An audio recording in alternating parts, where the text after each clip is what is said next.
Antropoceno. Buenas tardes a todos los presentes en la sala de Antropoceno. Los jueves son de Antropoceno, pero ustedes lo pueden seguir disfrutando los 7 días en nuestros canales Antropoceno en YouTube y Antropoceno Podcast. Nos encontramos hoy en el evento número 30 de este año, 30 reuniones y ya van casi 100, 110 reuniones que llevamos en estas 3 temporadas.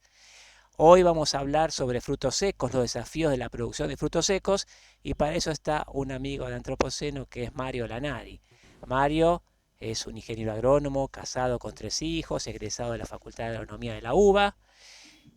Tuvo varios años como titular de Mario Lanari y Asociados, una consultora en Catamarca centrada en la planificación, ejecución y control de proyectos de producción de plantas de frutales y algunos frutos. Tiene actualmente una actividad también como profesor adjunto de la licenciatura en agronegocio en la Universidad de Belgrano.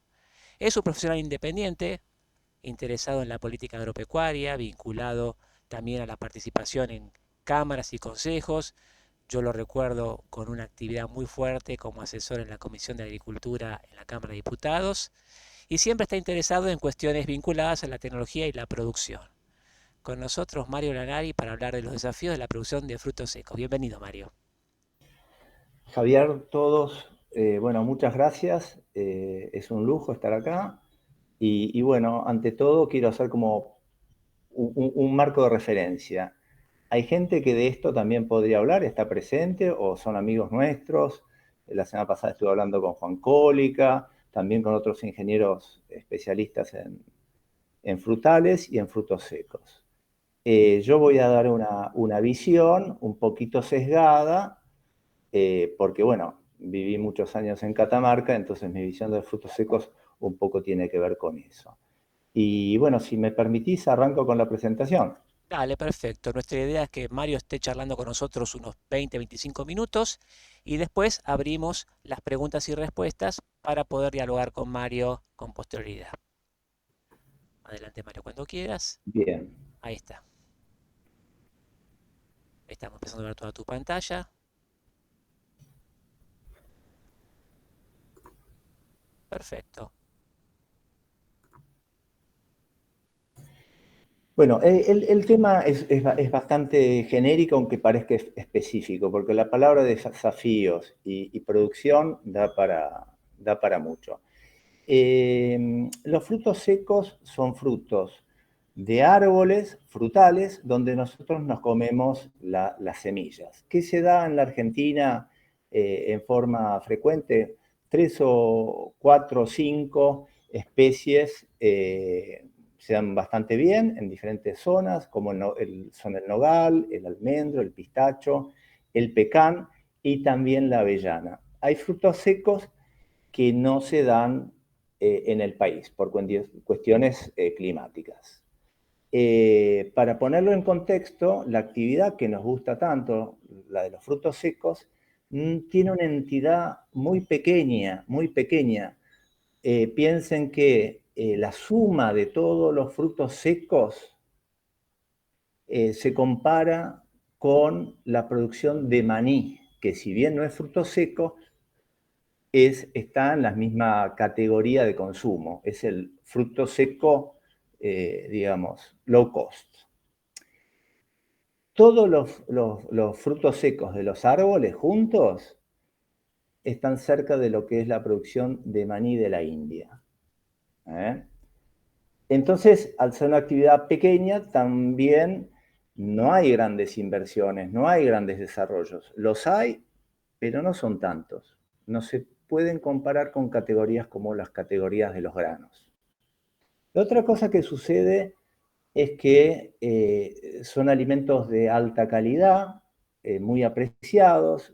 Cuando se llega a tener cierto poder adquisitivo, cuando se llega a ser clase media, se consumen enseguida estos frutos. Por eso, traccionado de la demanda, la producción sube anualmente a un ritmo del 5%. Salvo las avellanas, todas las demás producciones han subido en los últimos años. La producción mundial está dominada por 5 cultivos.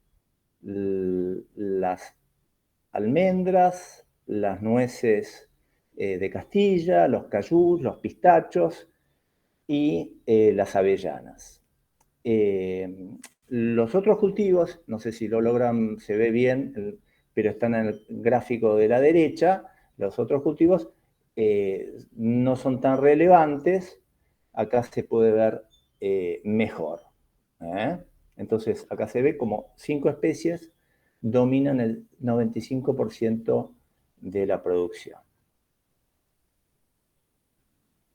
Esta producción se concentra en muy pocos países. Si bien hay 10 grandes productores, los líderes de las más grandes son muy pocos. Entonces, si vemos la producción de almendras, Estados Unidos tiene más del 75% de la producción mundial.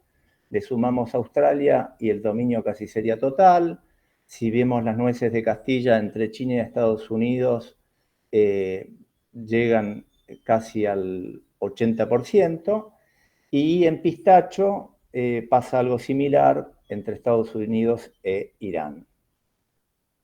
En definitiva, hay que tener en cuenta que son actividades donde hay especializaciones. Hay cosas extrañas, por ejemplo, la macadamia, que era oriunda de Brasil, digamos, bajó su producción y ahora hay otros productores líderes. Entonces, bueno, ahora me voy a lo que es Sudamérica, lo que es producción de Sudamérica. Sudamérica no es protagonista, sí se destaca Chile con el 7% de la producción de nueces de nogal, produce algo de almendras, algo de avellanas. Brasil es relevante con cayú, como decíamos, y algo produce de pecan, algo de nuez brasilera.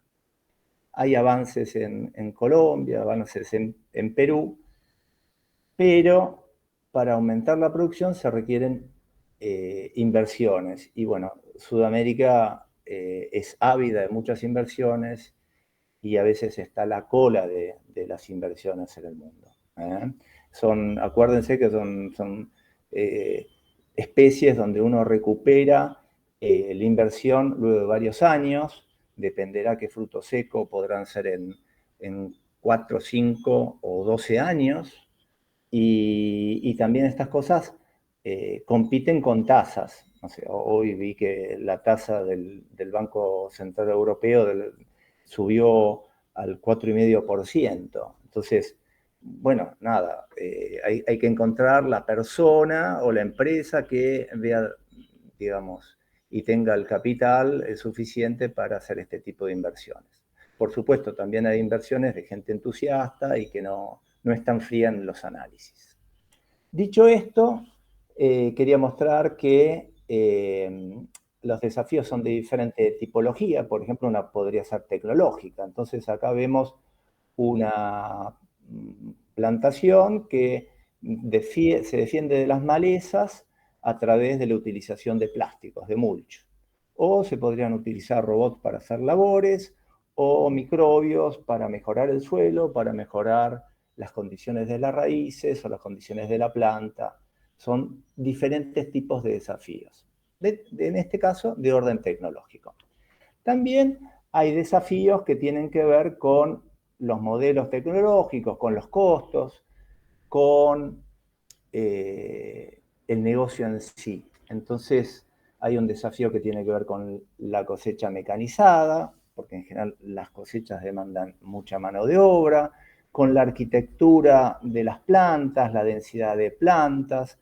Hay especies que podrán ir cerca de las 1000 plantas por hectárea porque tienen desarrollos pequeños o contenidos, y hay otras especies, pensemos tal vez en el pecan, que hay modelos válidos en los que pueden ir 100 plantas por hectárea. Esto tiene todo una pros y contras.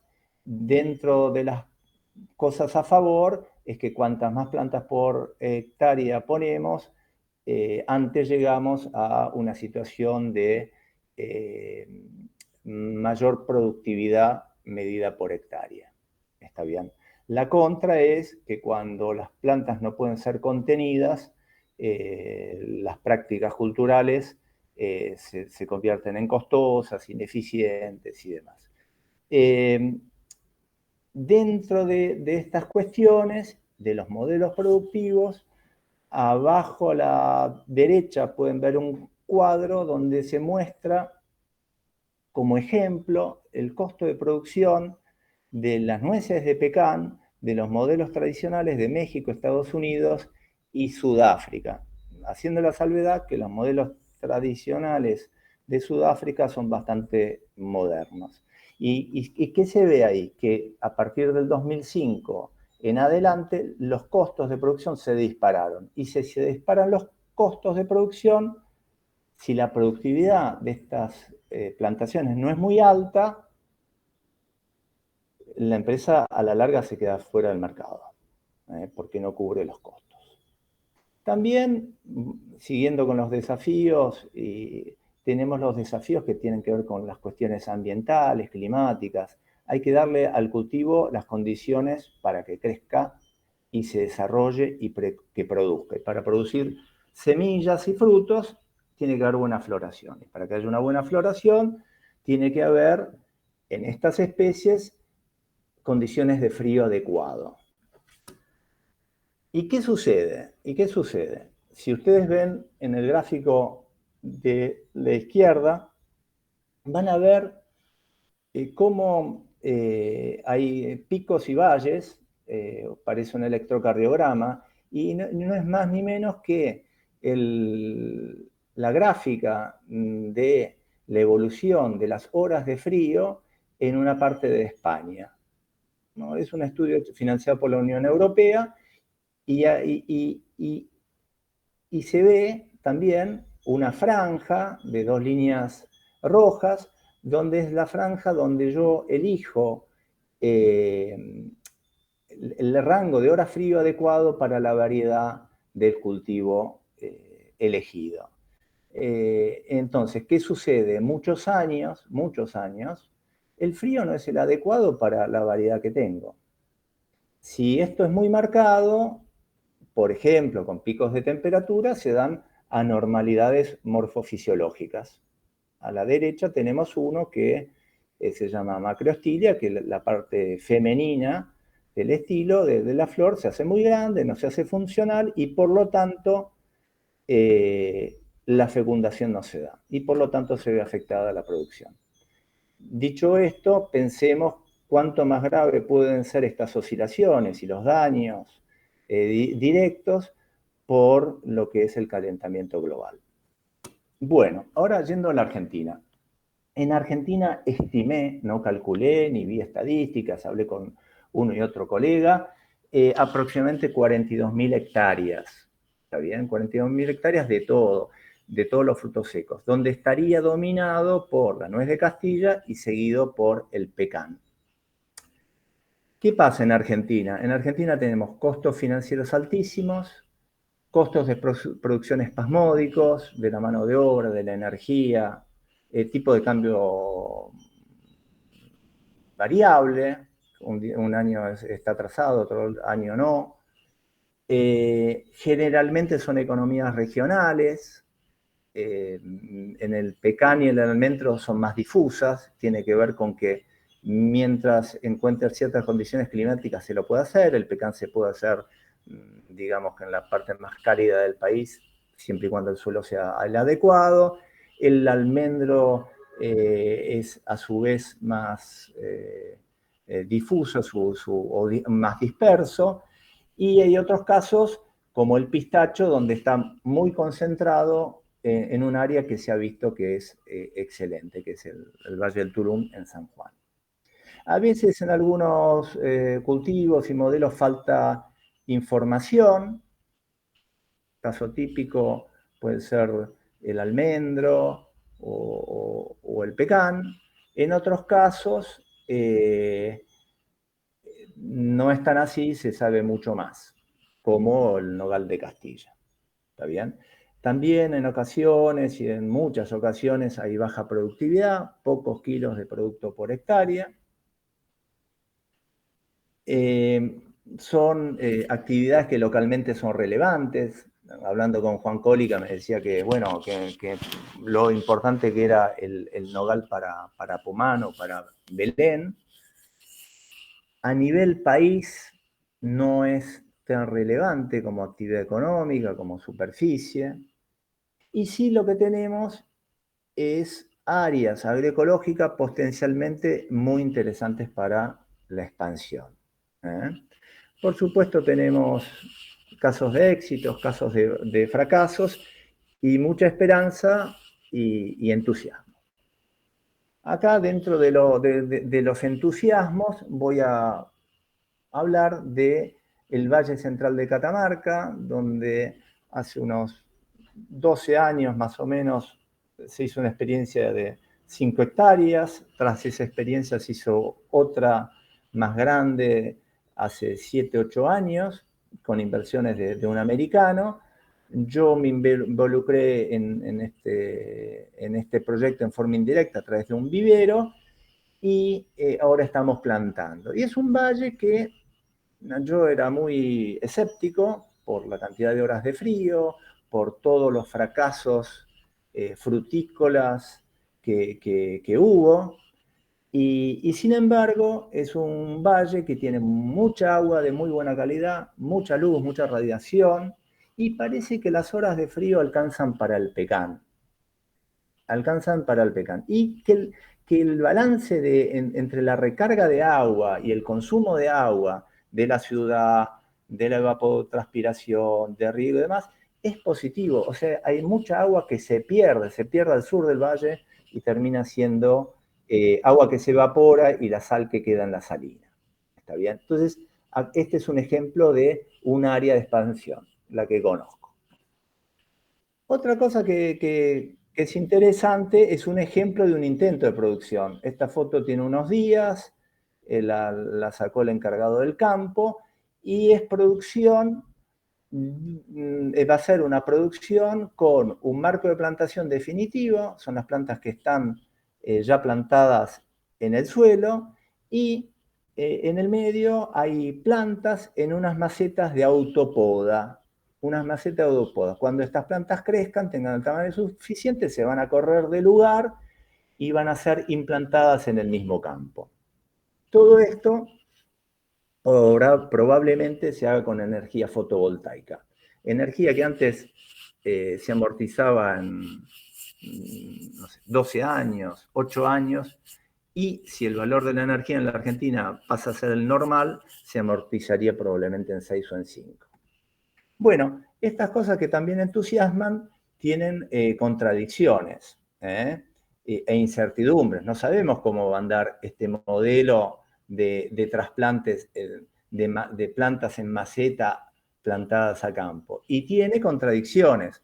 Para hacer esto, que se haría con energía fotovoltaica, que suena sustentable, el ingeniero agrónomo, los ingenieros agrónomos, Marcelo Heredia está involucrado también en esto, hemos tenido que quemar materia orgánica, la cual emite CO2, la cual, si quedara en el suelo, sería muy útil para el pecado. Bueno, entonces, producir frutos secos tiene un vínculo con los recursos naturales, el agua, la energía, y es un desafío ambiental. Y lo voy a ejemplificar para darle perspectiva. En cuanto a energía y agua, para regar 1 hectárea durante un año, es necesario tener la energía de un motor de 100 HP entre 2 y 7 días funcionando. Esto es, obviamente, si se saca agua del subsuelo. Es muy variable porque hay que ver de qué especie estamos hablando, en qué región estamos y, por supuesto, a qué profundidad está el agua. Pero es un cálculo de un rango donde probablemente entre el 70% de los casos que se riegan con agua subterránea. Si tomáramos eso como cierto, eso equivale a gastar entre 500 a 1.500 litros de gasoil por hectáreas. ¿Para producir qué? entre 1 y 2 hectáreas de producto comestible. ¿Está bien? ¿Esto por qué lo puse? Porque nos revela que atrás de esto hay quema de petróleo. Quema de petróleo es emisión de CO2 y eso es perjudicial y va a ser observado, ya está siendo observado y hay que ver cómo se maneja. Digo, cuando es observado, digo por las sociedades que habitan el mundo en sus diferentes países. Otra cosa que tiene que ver con esto, y para ejemplificar, es el caso de Pomán, donde hay más hectáreas plantadas que agua disponible. ¿Qué se puede hacer ahí? Ser un poco más eficiente en el uso del agua, pero no mucho más. Después hay zonas en La Rioja, de Chilecito, en La Rioja, donde el uso del agua por otras especies, algunos frutales, está agotando las reservas. O por lo menos todo indicaría eso, porque en algunos casos hay que ir a buscar el agua más abajo. Bueno, producir en la Argentina, además de ser un desafío ambiental, parece ser una carrera de obstáculos. ¿Está bien? El negocio tiene que ser rentable. ¿Qué es rentable en la Argentina? Un 3%, un 12%. Son negocios que se tienen que recuperar lo antes posible. ¿Hay gente dispuesta a hacer todo esto? Hay que encontrar las personas con el bolsillo suficiente para aguantar.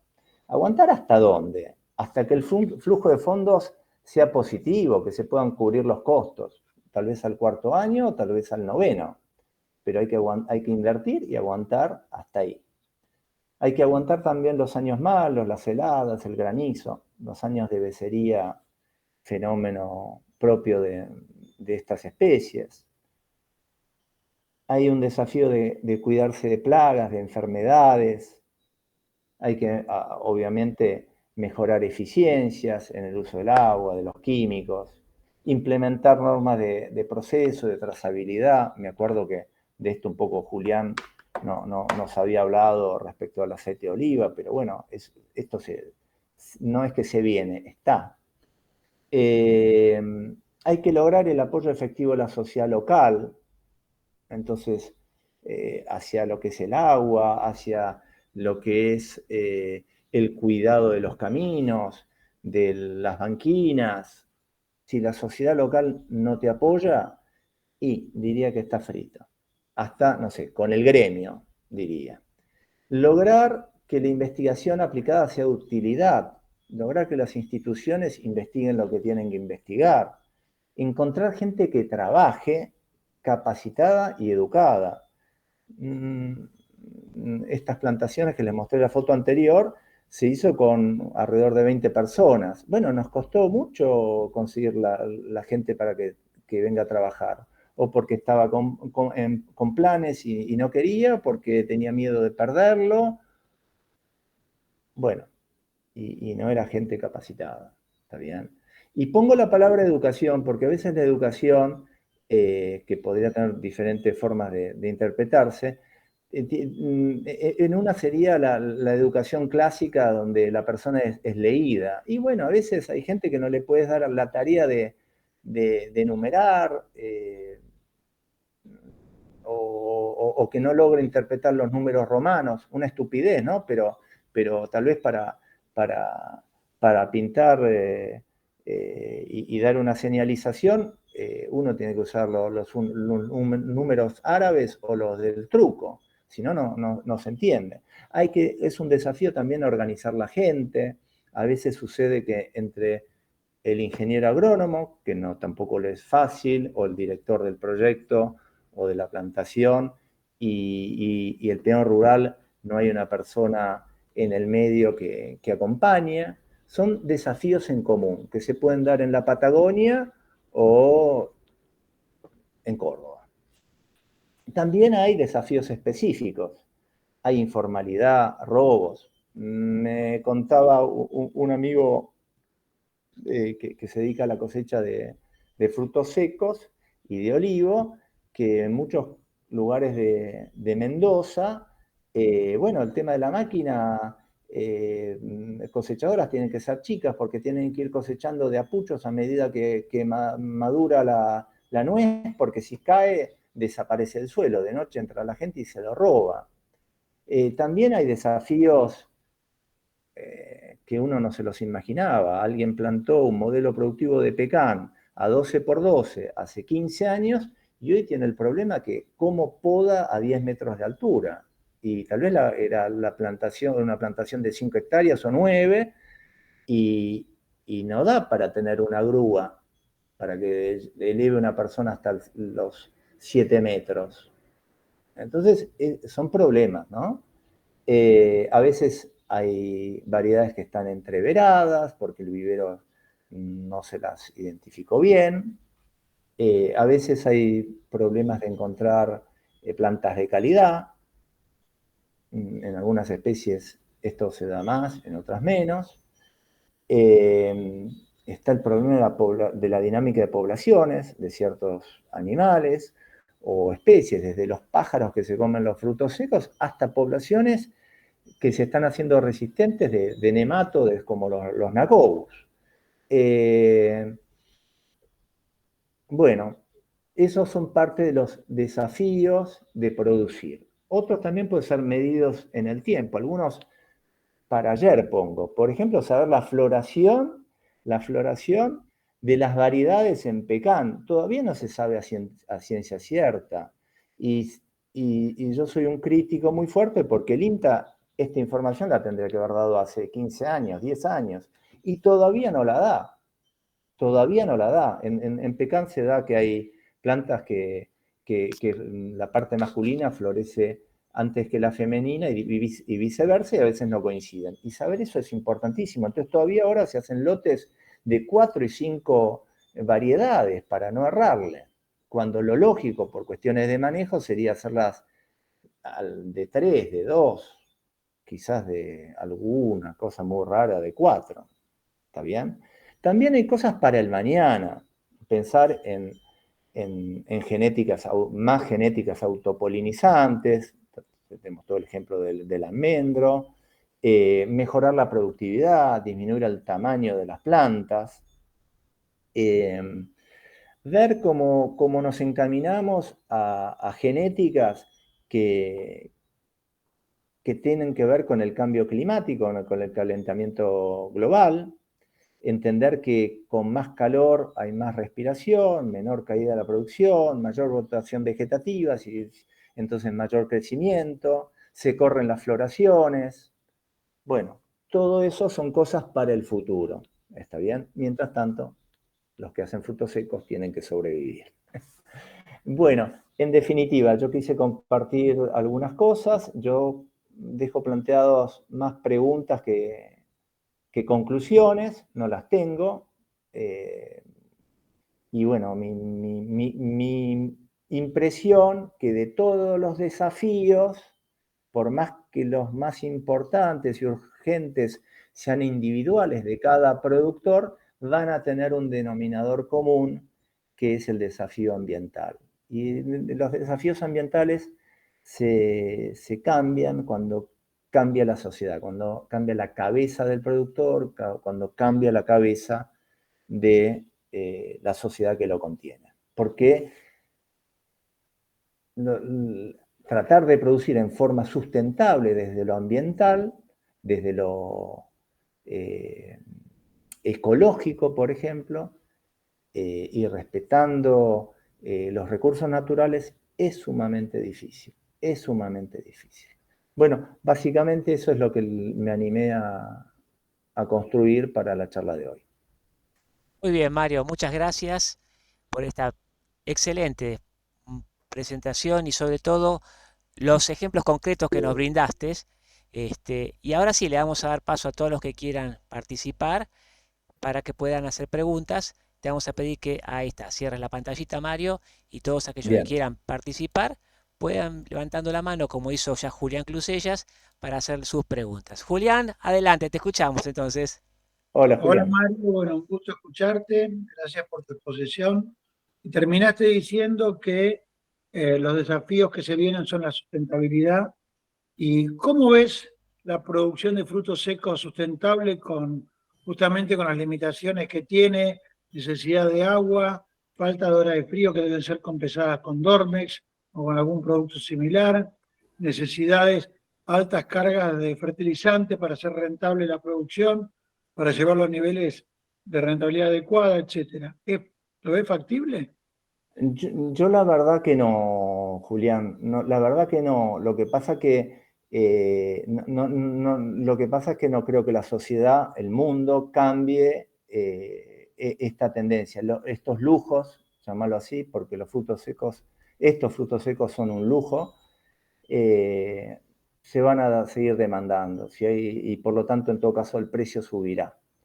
Es Eh, decir, que vos querés decir que se va a seguir produciendo de la misma manera que producimos, con alto uso de tecnología química y productiva, a pesar de que no es ecológico, obviamente, y que el público lo va a tener que seguir asimilando así. Creo que en general, yo creo que en general va a ser así. Por supuesto, va a haber un público, un consumidor que va a poder pagar lo ecológico. Va a haber tal vez países que van a poner restricciones a la compra de productos que no se produzcan bajo ciertas normas. Yo estoy muy influenciado porque hace poquito me leí un libro, que después les paso el chivo, de un canadiense donde explica cómo funciona, el libro se llama Cómo funciona el mundo, ¿no? Y explica realmente cómo el mundo se desarrolló básicamente en base a hidrocarburos, a gas, a petróleo y también a fósiles, digamos, a combustibles fósiles como el carbón. Y cómo, bueno, cómo es muy difícil salir de eso. No solo para producir lo que estamos hablando, sino para construir una casa por el cemento o construir una heladera con los metales que se necesitan. Entonces yo no es que me quiero ir por la tangente, yo lo veo como algo que va a seguir y va a seguir. Ahora, no sé si esto puede ser gradual. Tal vez me decís, no, mira, no sé, en Valle Central, en un lugar, Valle Central de Catamarca, no da las horas frío para el pecan y tenés que usar el Dormex y bueno, tal vez hay una norma que te saca ese producto y bueno, te quedaste en esa zona como que no genera. Yo lo que reconozco es que sé que, por ejemplo, en México el agua es sumamente cara y escasa, y en Estados Unidos está pasando lo mismo. Y entonces, bueno, la otra cosa también que sucede es que tenés que encontrar la zona buena desde lo agroecológico y una sociedad organizada para producir.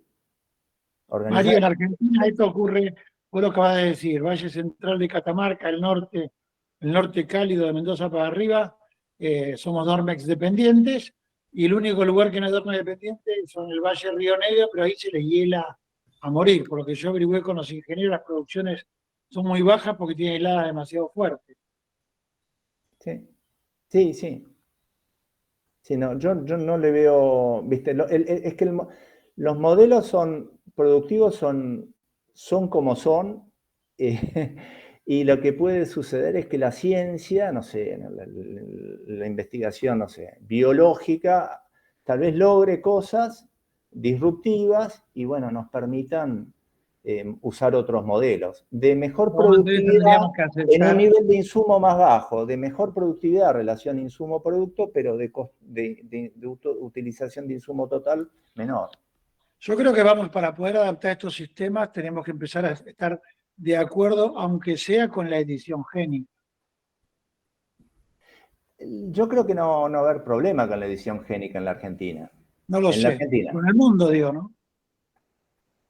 Sí, sí. Me da la impresión que no va a haber problema, porque ya tiene otro título. En definitiva, bueno. Es una modificación genética mentirosa, con el fondo está modificando genes. Sí, pero nosotros somos lo que somos por mutaciones naturales y selección natural. Lo otro es una mutación dirigida dentro de una misma especie. Bueno, veremos, será una discusión. Tú sabes que hoy hay grupos de la USAM que ya están trabajando con las grandes empresas cerealeras, estableciendo cuáles son las modificaciones génicas que hay que hacer para los cereales para que se adapten a determinados fenotipos. Lo mismo podría hacerse para los frutales. Claro, pero fíjate, estoy totalmente de acuerdo, pero fíjate la entidad que tiene, vos que amás los frutos secos, digamos, muchos de los que estamos acá nos gusta el tema. Es un negocio así chiquitito a nivel mundial. Hay que ver cuánta investigación hay. Dejo lugar a otro. Mario, en tu historial tuviste mucha intervención en lo que fue la olivicultura. ¿Qué te dejó la olivicultura? ¿Qué estás aplicando en la olivicultura hoy por hoy para trabajar con el pecan? ¿O qué ves como distinto? ¡Humildad! Yo tenía, no sé, 33 años, 35. Me leí cuánto libro había de olivo. Hice algunos viajes a Europa y creía que sabía de olivo. Nada, el olivo va bien cuando el clima es el adecuado. Y sí creo que otra enseñanza más específica es muy razonable producir la especie adecuada para la zona. Ir contrapelo es gastar pólvora en chimanco, es ser un delincuente, estás gastando energía, petróleo, plata para algo inconducente. Pero en tu caso, al desembarcar a frutos secos desde la olivicultura, ¿fue un acceso más fácil o otro que empezó de cero Sí, ganó? no, es más fácil, pero los principios de la fruticultura son todos similares. Pensá en todo lo que es lo que es la densidad de plantación, la superficie expuesta a la luz, el tema de los frutales también, o sea, a ver, los frutales en general tienen la característica de lo que te pasó el año pasado te influye en el año presente, y eso en otros cultivos no está. Eso te da una óptica de cómo hacer las cosas. No, es mucho, no sé, tal vez Paula es la persona indicada para hablar, que es especialista en fruticultura. Paula, tenés la mano Dale, levantada. ahí está. Paula, tu turno. Sí, yo quería preguntar por ahí un tema más técnico, Mario. La plantación que mostraron ahí, me encantó las macetas intercaladas con la plantación a campo, porque eso en algún momento va a permitir dejar una densidad de plantación más acorde al crecimiento. Esas plantitas o alguna planta en la zona entiendo que es Chumbicha, zona del Valle Central de Catamarca, ¿ya florecieron o todavía no tuvieron floraciones? Bueno, entonces, esas plantas que viste están en un campo, que era el campo que se llama de Aspel, enfrente al aeropuerto. Atrás del aeropuerto, que es ruta 33. Atrás del aeropuerto hay una plantación que se llama Carter Pecan, de un inversor americano, que tiene variedades que han florecido todos los años. Todavía tenemos que ver este año qué pasa, que es de muy bajas horas de frío. Pero hay algunas variedades, hay 4 variedades que se han comportado muy precoces y muy productivas. Ya la vuelta se le encontró. Las plantitas que vos viste ahí no son de vivero, alguna muy rara de vivero te florece jovencita, pero no, lógico, no es lo común. Ahora, ¿qué horas frío, unidades de frío estarían manejando ahí?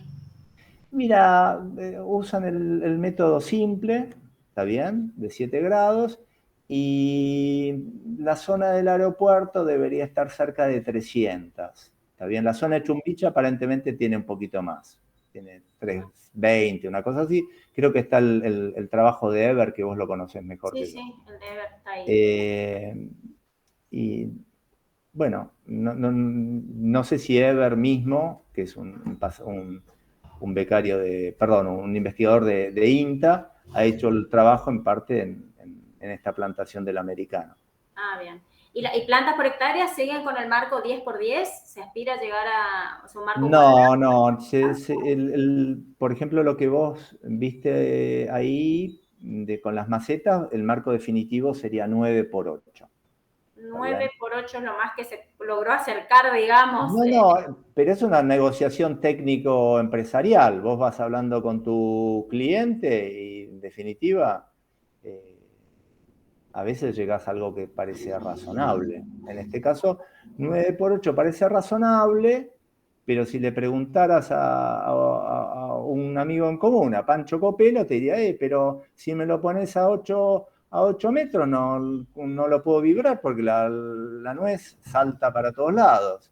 ¿Y cómo haces? Entonces, bueno, nada, y bueno, por otro lado, a veces ves en el pecan, ves plantas que cuesta muchísimo contenerlas en tamaño. Entonces decís, bueno, este tipo no está loco si sigue planteando 9 metros. Creo que tal vez para planteos con suelos restrictivos o climas restrictivos, tal vez te podés ir a un 7x6, 8x6. Pero bueno, no sé. No, son modelos no consolidados. Claro. No pasa, esto es interesante porque para mí la contracara probablemente es el pistacho. El pistacho se sabe que en tal lugar va de tal forma, es el modelo y te funciona. O tal vez en la zona de Julián no hay mucha discusión sobre el marco de plantación de la Chandler o de la SER, no lo sé. Julián, no sé cómo lo ves. Estás silenciado, Julián, no te escuchamos. No, le falta el micrófono a Julián, pero no importa. Ahí estoy. Está, sí, hay mucha discusión, hay mucha. Nosotros estamos probando Chandler a hacerlo, estamos plantando 8x5.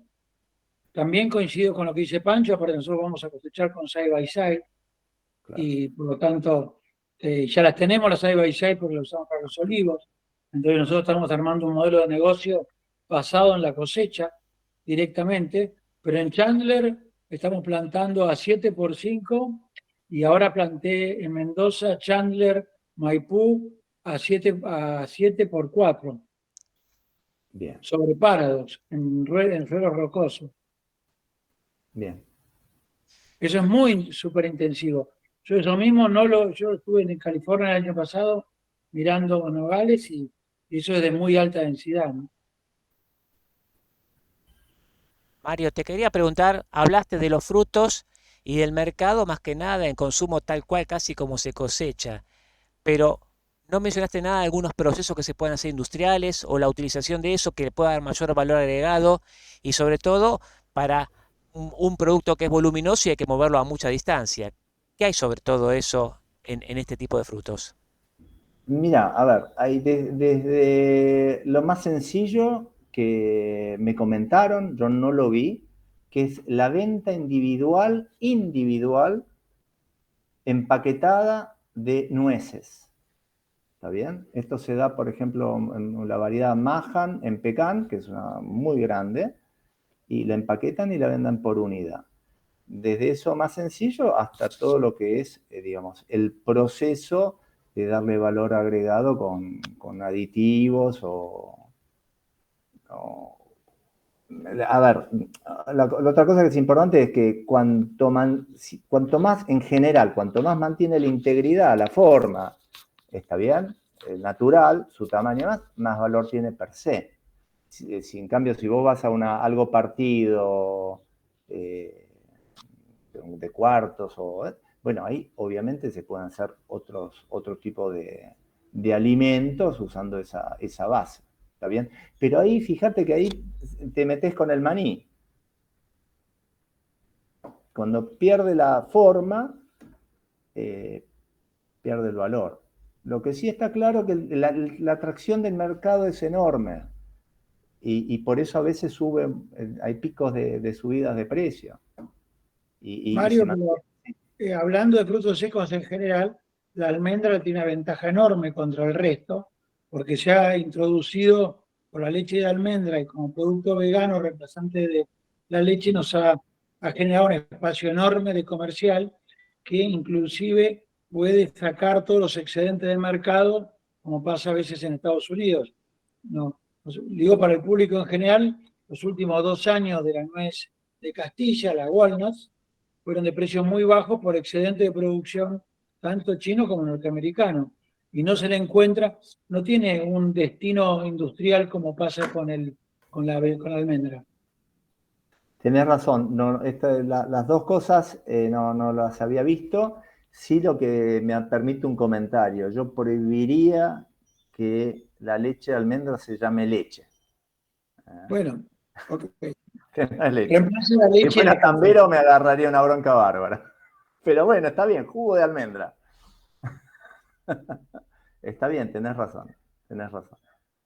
Si yo estuve con algunos productores americanos que estaban viendo cómo podían hacer para la nuez también convertirla en un producto de otras características, chocolate, etcétera, etcétera. Pero de todas maneras nunca tan marcado como el caso de la leche de almendra, que se ha introducido al mercado para reemplazar la leche de vaca en los veganos, ¿no? Ahora, pregunta Julián, que esto yo no lo sé. Yo sé que en pecan los costos de producción en general en Estados Unidos son muy altos porque la productividad del pecan es más baja que la nuez de Castilla. ¿Pasa que hay explotaciones que van a pérdida en Estados Unidos con nuez de Castilla? Mirá, yo lo que vi el año pasado, que estaba la nuez debajo de $3, $1.80, estaban perdiendo dinero y no estaban haciendo inversiones, empezó a arrancar mucho y, y sí, vi tirar mucha nuez y como no habían fertilizado y no habían gastado plata, la nuez era muy chiquita y la verdad que cuando pierden plata con el nivel de lo que yo vi en todo el Valle de California es que con un acre a $50.000 se ponen un poquito nerviosos cuando pierden plata y ya están pensando en arrancar. La Bien. competencia como vos lo dijiste, la competencia por el suelo y el agua es muy alta, mucho más alta que la que tenemos nosotros. Nosotros no tenemos muchas oportunidades de negocio o de cultivo con negocio en nuestros valles. En nuestros valles hay muy pocas cosas que se puedan hacer y que sean rentables, por lo tanto, estamos dispuestos a esperar un poquito más a que vuelva la curva de precios favorable. Ellos tienen en el mismo lugar, tienen frutales, ves la almendra, la nuez, la uva, la vaca, el trigo, etcétera, compitiendo por el uso del suelo y el agua. Yo recorrí casi desde Oregon hasta el sur de Los Ángeles, todo Valle de Sacramento y Valle de San Joaquín, entrando en todas las fincas que encontré. Viendo nogales de Castilla, ¿no? Para los que no me conocen. Yo ya planté entre el año pasado y 160 hectáreas.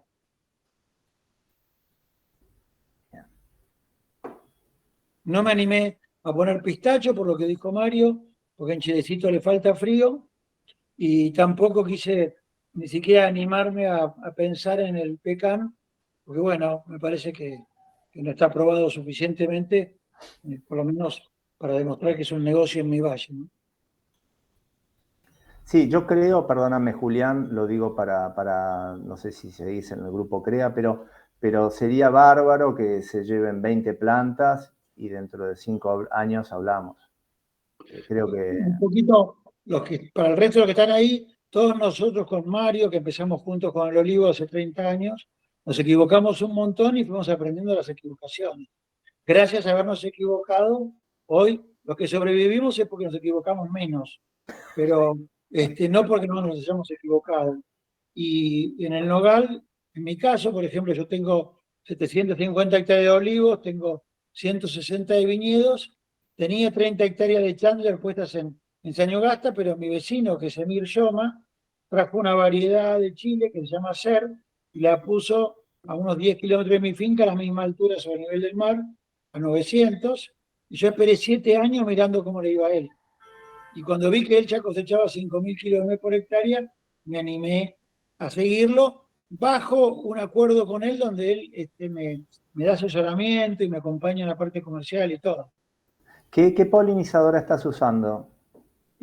Bueno, ahora estamos buscando una que está en el sur, que no me acuerdo cómo se llama, pero todos ponemos esta, ¿cómo es? Esta Mario, vos la conocés, no me acuerdo cómo se llama. La verdad que tenemos No, Franquet no. y tenemos otra más, que no me acuerdo cómo se llama. Va, ok. Ok. O sea, usás una que Una que es ayuda a la típica de polinización. nuez. Lo que me recomendó yo, no, como yo no me ocupo, se ocupa mi técnico, la verdad que no estoy muy al tanto, pero son dos los polinizadores. Bien. Tu mapa regional, Mario, hablaste mucho de frutos secos y uno siempre lo imagina zonas áridas cerca de cordillera o valles, pero en el caso del pecan hemos visto que llegó hasta Entre Ríos. ¿Qué límites le estás encontrando al pecan o qué distribución estás encontrando al pecan más que vos estás en el tema del pecan?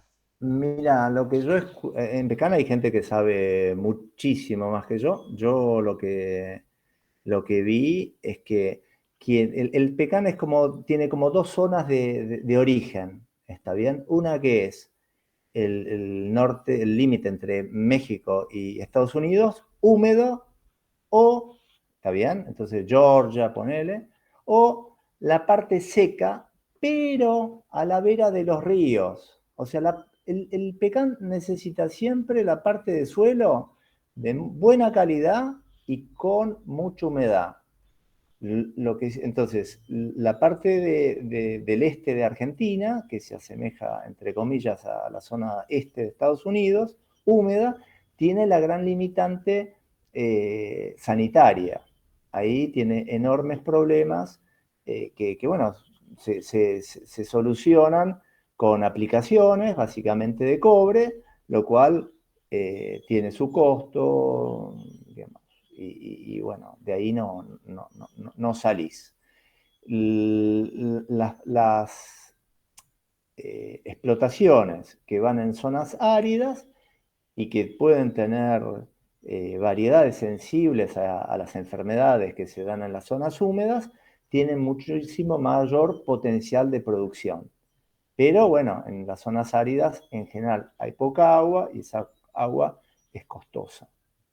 La cosa interesante es que creo que el mundo está logrando generar energía eléctrica renovable a costos muy razonables. Sí, yo no sé, pero realmente hablando con gente que entiende, hoy lográs post picos de demanda de paneles solares y demás, y por aumento de la eficiencia de los paneles solares, en los países donde la energía se paga lo que se tiene que pagar, en 5 años, 5 o 6 años, recuperás la inversión. Entonces, bueno, si lograras en un lugar como Catamarca, el Valle Central de Catamarca, o tener generación de energía a través de estos sistemas y te sobra agua, bueno, realmente sería una cosa interesantísima.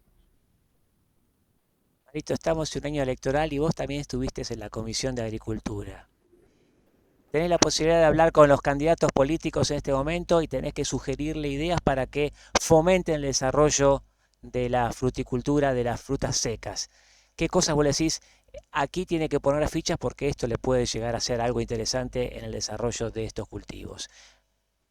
Tarifas, ¿de qué estás pensando, por ejemplo, vos para que podría ser un impacto importante para que pueda desarrollar estos Mirá, cultivos? yo lo que creo es que si los candidatos probablemente hagan un giro hacia una economía más capitalista, liberal, que me parece que coincido plenamente, pero hay un límite. El límite está en que no todo es libre mercado, no todo es competitivo de per se y no todo es plata. Entonces, yo tengo que pensar en el territorio, en las personas, y entonces en ese caso le diría, tengan cuidado con las economías regionales, tengan cuidado con las economías regionales, las tienen que fortalecer. Yo por lo menos esto tiene que ver con mi experiencia de hablar con gente del PRO y demás, que creen que el mercado resuelve todo. Julián. Mirá, Mario, me encantó la pregunta de Javier.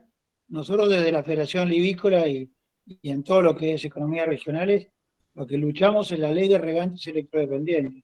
Lo que está hablando Mario de la parte de energía, si a nosotros nos sacan una tarifa que esté adecuada a los costos de producción que necesitamos para poder regar, que es lo mismo que se le da al sur con el petróleo, con el combustible, nosotros no podemos producir y no podemos generar mano de obra en un lugar donde lo único que se puede hacer son estos cultivos, frutos secos, viñedos u olivos.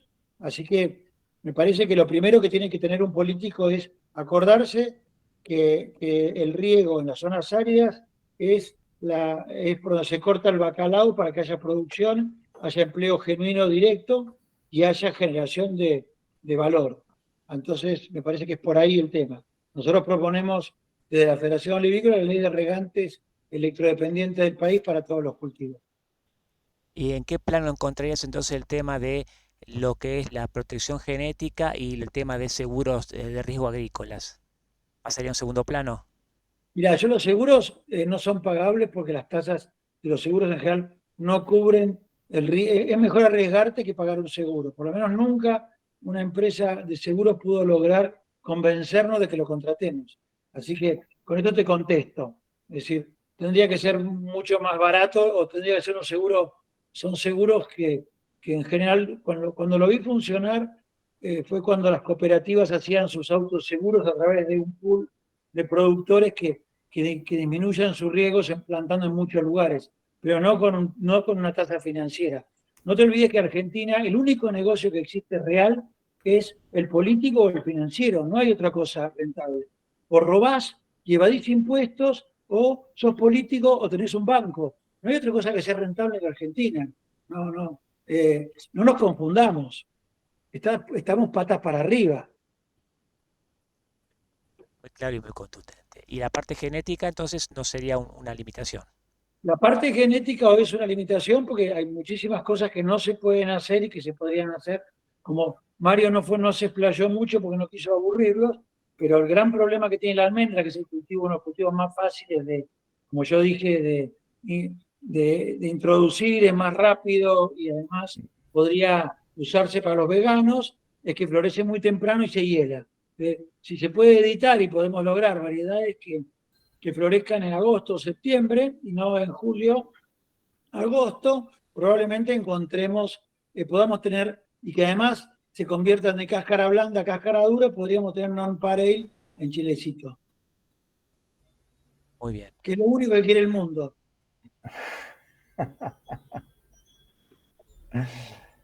Bueno, Marito, no sé si tenés algún comentario más o alguna persona quiere hacer una pregunta más a Mario y ya vamos a ir cerrando esta reunión. Mi comentario es dale. que si este país fuera más normal, probablemente las actividades de frutales, peras, manzanas, los que se les ocurra, y los frutos secos serían una cosa que tendría otra entidad. Porque acá es muy difícil, es muy, muy difícil hacer inversiones a largo plazo, estar comprometido con proyectos así y sobrevivir en un país que un día va para un lugar, otro para otro, y es muy difícil. Es mucho más fácil hacer soja, trigo, soja, eso se puede. Sos competitivo, te corres, tenés flexibilidad, tenés resto financiero. Bueno, eso. Palabras finales, Marito, y cerramos la reunión. No, gracias. Me parece bárbaro haber tocado este tema y que me hayas dado la posibilidad. La posibilidad tienen todos los miembros de Antropoceno. Y el tema frutales nos sigue interesando. La semana que viene vamos a estar con Bettina Ernst hablando de la caída en el consumo de frutas que no queremos ver. Así que fruta sigue y después seguimos hablando de minería. Mario, gracias por tu paciencia y tu trabajo. Y Julián quería decir algo más y no cerramos. Perfecto. Le decimos a todos entonces muchas gracias. Nos encontramos aquí en 7 días en Antropoceno y seguimos. Los jueves son de Antropoceno, pero los 7 días nos encontramos en Antropoceno en YouTube y Antropoceno Podcast. Buenas noches a todos. Gracias. Gracias, Javier. Antropoceno.